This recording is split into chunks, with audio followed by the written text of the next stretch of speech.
Western Ghats, Pullachiyil, India's first no-wall sharing senior living apartments, lowest maintenance cost. நீங்க நினைச்சு பார்க்க முடியாத life, நீங்க நினைச்சு பார்க்காத விலையில, just rupees 30 lakhs.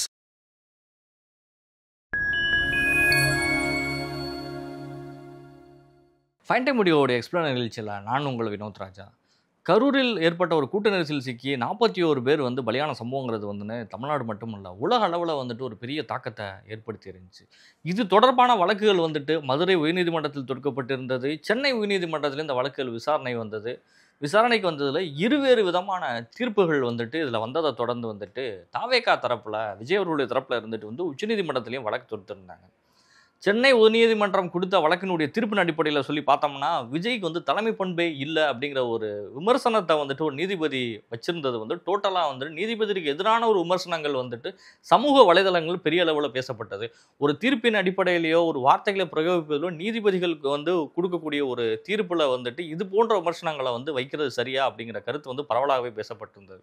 இதற்கு நிலையில் உச்சநீதிமன்றத்தில் வழக்கு விசாரணைக்கு என்று வந்தபொழுது அதற்கான தீர்ப்பு வெளியாகி இருக்கிறது. ஏன் இரு நீதிபதிகள் இந்த வழக்கை விசாரிக்கணும்? கரூரில் நடந்த சம்பவம் நடந்துச்சுன்னா மதுரை உயர்நீதிமன்றம் தானே இந்த கேஸை எடுத்துருக்கணும். ஏன் சென்னை உயர்நீதிமன்றத்தை அதை லிஸ்ட் பண்ணி அவங்களும் ஏன் அதுக்கு ஒரு தீர்ப்பு கொடுக்கணும், அவங்களும் ஒரு எஸ்ஐடி ஏன் கொடுக்கணும் அப்படிங்கிற விஷயத்தையும் வலியுறுத்தினாங்க.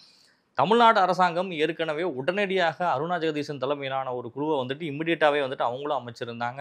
இங்கிட்டு உதயநீதிமன்றம் அஸ்ராக் போன்ற ஐபிஎஸ் ஆஃபீஸர்ஸை வச்சு அவங்களும் ஒரு குழு அமைக்கிறது, இதெல்லாம் எந்த வகையில் சாத்தியப்படும்? இவ்வளவு துரிதமான ஒரு விஷயத்தை ஏன் நடத்தணும் அப்படிங்கிற கேள்விகள்லாம் உச்சநீதிமன்றம் அடுக்கடுக்கான கேள்விகள்லாம் முன் வச்சுருந்தாங்க.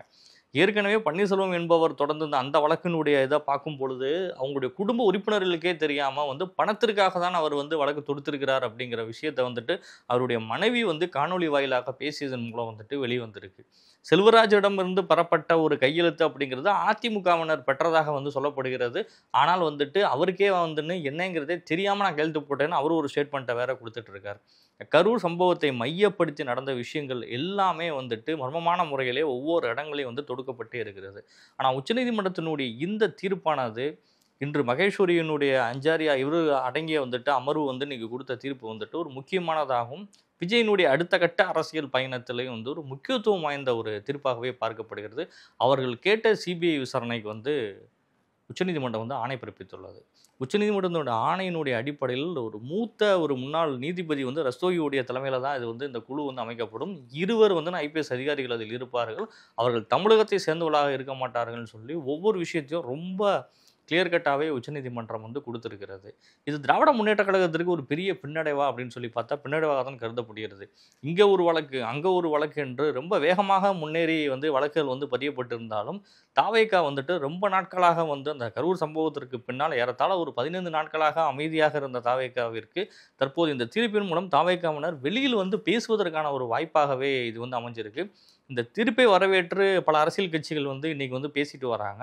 இந்த தீர்ப்பினுடைய அடிப்படையும் விஜயனுடைய அடுத்த கட்ட அரசியல் நகர்வுக்குள்ளேயும் இருக்கக்கூடிய ஒரு விஷயம் என்னன்னா, கூட்டணிக்கான அடுத்த கட்ட முயற்சியை இபிஎஸ் ஏற்கனவே முன்னெடுத்து வச்சிட்டாரு. தாவேகாவினுடைய கொடி பறக்குதுன்னு சொல்லி இபிஎஸ் ஒரு இடத்துல பேச, அதே இடத்துல இல்லை தாவேகாவுடைய கொடியை நாங்கள் எதுக்கு எடுக்க போகிறோம், எங்களுடைய கட்சி கொடிகளே தொண்டர்கள் அதிகமாக உயர்த்தி பிடிக்க மாட்டாலும் செல்லூர்ராஜ் ஒரு பக்கம் ஒரு இடத்துல பேசியிருந்தார். இப்படி ஒரு முரண்பாடான விஷயங்கள் போயிட்டு இருக்கிறப்ப விஜய் தான் சிஎம் கேண்டிடேட் அப்படிங்கிற ஒரு சூழ்நிலை இருக்கும் பொழுது இபிஎஸ் ஒரு எதிர்க்கட்சி தலைவர், முன்னாள் முதலமைச்சர், இவர்கள் இருவரும் இணைந்தால் எப்படி அப்படின்னு ஆந்திராவோட சந்திரபாபு நாயுடுவும் எப்படி பவன் கல்யாண் இருவரும் இணைந்து ஒரு ஆட்சி அமைச்சாங்களோ அது மாதிரி ஒரு சூழ்நிலை தமிழ்நாட்டில் ஏற்படுமான்னு பார்த்தா அதற்கான சாத்தியக்கூறுகள் என்பது அடிப்படையில் பார்த்தா ரொம்ப கம்மியானது. ஏன்னா பவன் கல்யாண் அங்கே எடுத்த முன்முயற்சிகளும் தமிழ்நாட்டினுடைய அரசியலில் விஜய் ஏற்படுத்தின ஒரு எழுச்சிக்கும் நிறைய வித்தியாசங்கள் இருக்குது. விஜய் சிஎம் கேண்டிடேட்டாக தான் போவாரே தவிர்த்துட்டு அவராலும் துணை முதலமைச்சர் கேண்டிடேட்டாக இருக்கிறதுக்கு வாய்ப்பே கிடையாது. இபிஎஸ் அவர்கள் ஓபிஎஸ்ஐ ஓரங்கட்டியதோ டிடிவியை ஓரங்கட்டியதற்கான முக்கியமான காரணமே தான் இந்த கட்சியினுடைய பொதுச்சாளர், தான் அடுத்த முதலமைச்சர் அப்படிங்கிறதுல அவர் ரொம்ப தெளிவாக இருந்ததனுடைய விளைவாகத்தான் இவர்களுடைய வெளியேற்றமானது இருந்தது. எத்தகைய எக்ஸ்ட்ரீம் லெவலுக்கு நான் போனாலுமே நான் தான் முதல்வங்கிறதுல அவர் ரொம்ப தெளிவாகவே இருந்தார். இப்படி ஒரு சூழ்நிலை அங்கே இருந்துட்டு இருக்கிறப்ப தாவேகா கூட்டணி வைக்குமா வைக்காதாங்கிறது இனி வரும் காலங்களில் தான் வெளிவரும் நிச்சயமாக. ஆனால் அதிமுக தரப்பில் பெரிதும் எதிர்பார்க்கறது என்னென்னா, திமுகவிற்கு அகைன்ஸ்டாக இருக்கக்கூடிய அனைத்து அரசியல் கட்சிகளையும், சீமான் உட்பட அனைத்து அரசியல் கட்சிகளையும் ஒருங்கிணைக்கணும் முயற்சியில் தான் அவங்க ஈடுபட்டு இருக்காங்க. ஏன் வைகோ அவர்கள் ராமதாஸ் அவர்களை இபிஎஸ் போய் சந்தித்தது கூட அதற்கு பின்னால் உள்ளதே ஒரு பெரிய அரசியல் அந்த இடத்துல இருந்துட்டு தான் இருக்குது. வைகோங்கிற ஒரு பெரிய அரசியல் கட்சியினுடைய தலைவர் இங்கே வந்தால் அதுவும் நமக்கு ஒரு சதவீத வாக்கு வங்கியை வந்து நமக்கு அதிகப்படுத்துமே அப்படிங்கிற நோக்கத்தில் தான் இபிஎஸ் வந்துட்டு எல்லாரையும் அனுசரித்து போகணுங்கிறதுல ரொம்ப தெளிவாகவே அரசியலுக்காக நகர்த்திட்டு வர்றாரு. இனி வரக்கூடிய அந்த 6-7 மாதங்களில் வந்துட்டு அரசியலில் எதுவும் மாறலாம் என்கிறத வந்துட்டு அடுத்த கட்ட எக்ஸ்பிளைன் நிகழ்ச்சியில் பார்க்கலாம். நான் உங்கள் வினோத் ராஜா. நன்றி.